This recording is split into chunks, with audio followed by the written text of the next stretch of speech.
किन्नर आखाड्याने अखेर मोठी कारवाई केलेली आहे। ममता कुलकर्णी आणि लक्ष्मी त्रिपाठी यांना महामंडलेश्वर पदावरून हटवलंय।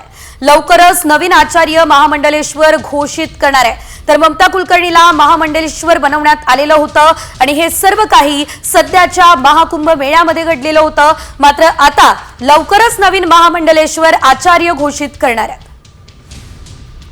या संदर्भात अधिकचे अपडेट घेऊयात आमचे प्रतिनिधी प्रमोद उगले यांच्याकडून। प्रमोद, आपण पाहतोय ममता कुलकर्णी यांना महामंडलेश्वर बनवण्यात आलं, आता हटवण्यातही आलेलं आहे। काय कारवाई नेमकी केली आहे सविस्तर?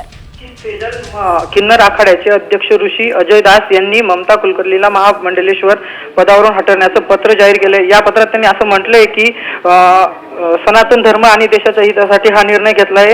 या पत्रात असंही लिहिलं आहे की देशद्रोही कारवायांमध्ये त्यांचा हात असल्याचंही या पत्रात नमूद करण्यात आले।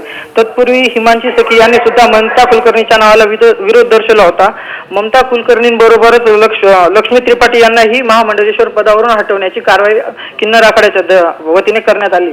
निश्चितच धन्यवाद प्रमोद, दिलेल्या सर्व सविस्तर अपडेटसाठी। लक्ष्मी त्रिपाठीला महामंडलेश्वर पदावरून हटवलं, तर आता लवकरच नवीन महामंडलेश्वर आचार्य हे घोषित करणार आहेत। त्यामुळे आता पुढे महामंडलेश्वर हे पद नेमकं कुणाला दिलं जातं हे देखील बघणं अतिशय महत्त्वाचं असेल।